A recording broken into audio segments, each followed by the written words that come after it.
There are parts of my day where I just want to cuss a bitch out.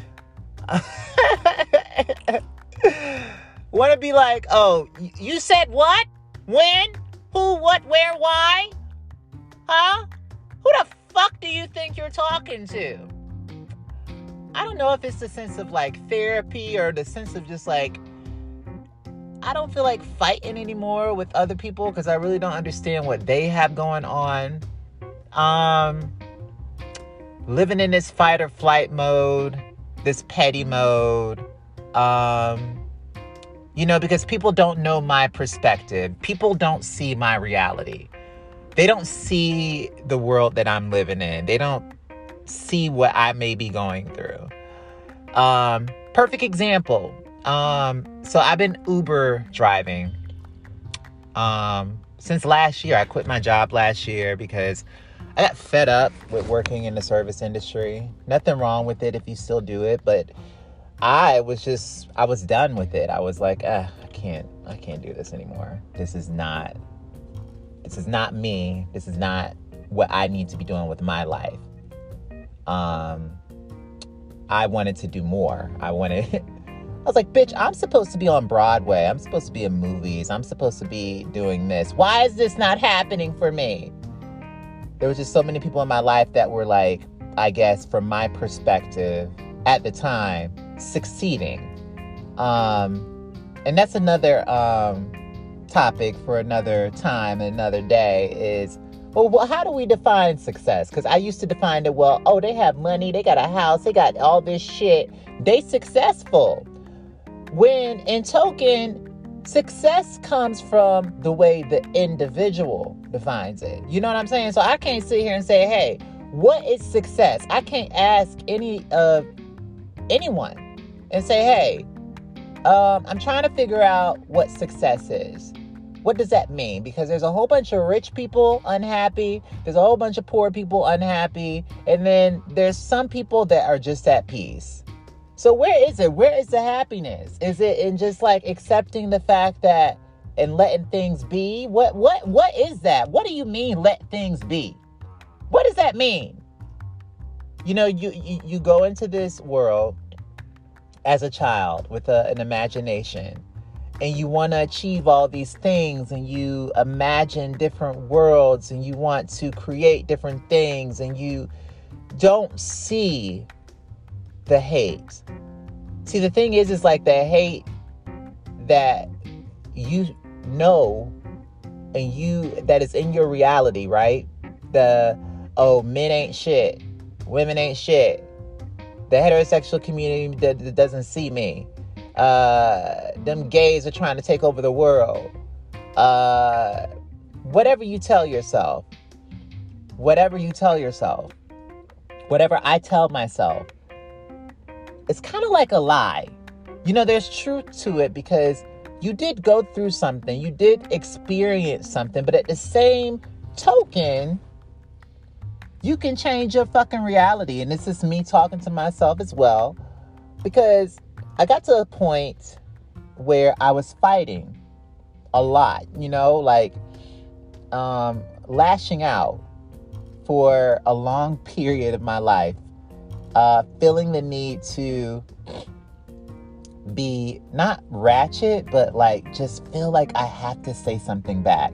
I got to make sure that bitch don't try me. That bitch don't bet not try my life. And it's like, it's actually,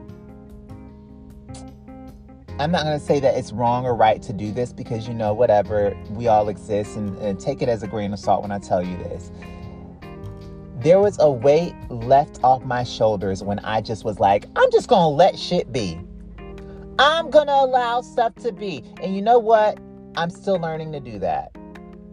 This morning is a perfect example of that when I almost collided with another driver. And we didn't collide. I don't know whose fault it was. I was turning. He was going a little fast. And there was two different perspectives. So after stopping and realizing we didn't collide, I drove off. And he followed me. aggressively followed me from my perspective. And I said, you know what? I'm just going to stop. I'm going to stop because he's going to continue to follow me. He's going to continue to be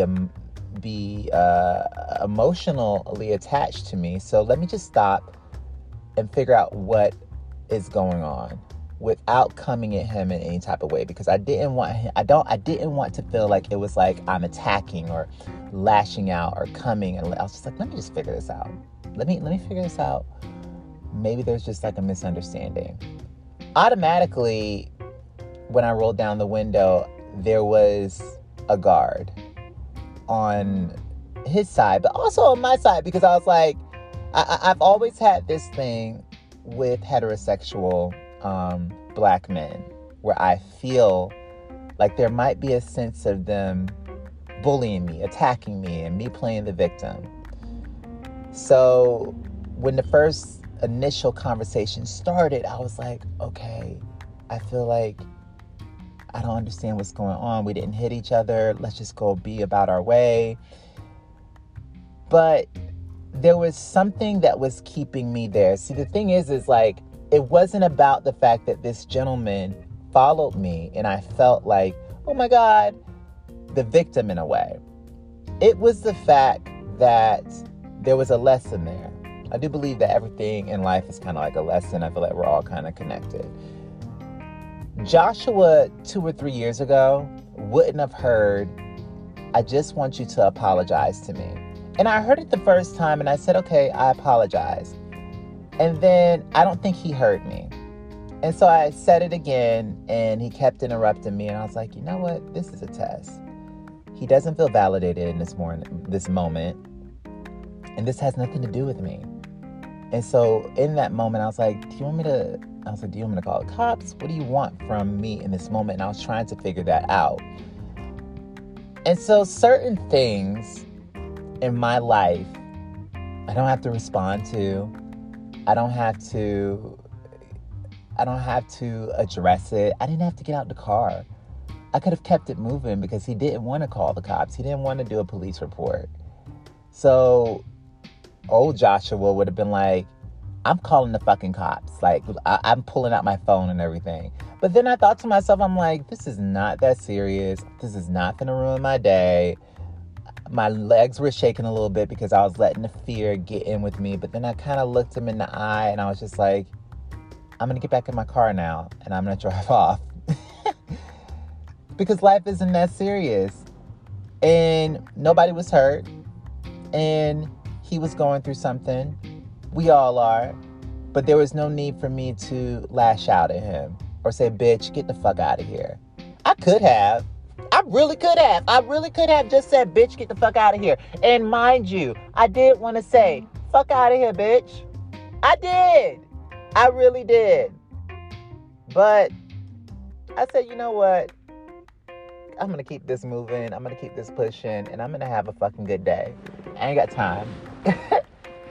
I ain't got the patience. And I want to keep my peace of mind. So with that, I just want to say that I hope you're having a good day. And keep your peace of mind. There's going to be a lot of things that come at you every day. But the only thing that we can really do is just keep a peace. Find your peace. Where is the peace, bitch? Where is it? Live in it. Own it. Love it. Okay? I know that it seems hard, but you're going to look back on something that was supposedly hard and be like, that shit ain't that serious. And you know what else I'm working on? Letting shit fucking go. I fucking let it go. I release it back into the fucking universe.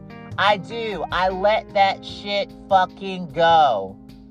I'm done. Okay? And you know what? This is what I will say about Queen of the Ratchet and about like screaming and letting it out. I'm not saying suppress that shit. I'm not saying to get the fuck out of here. I'm not saying to say the world is attacking, not to say that. But release it and be done with it. Scream it out. Go for a walk. Get back to you. Because people will try you. But that's my perspective. Sometimes it's just the fact that people are going through stuff. They are. The more I study the brain, the more I realize that people are just going through it. They're going through stuff. And that's a part of life. You go through stuff. It's not, a wise person said, it's not the way that you go through it. It's the way that you respond to it. I know that ain't the damn quote, but listen, it's something like that. So take that with you today. I love you. And yeah, continue having a great day, bitch. Oh, shut up, bye.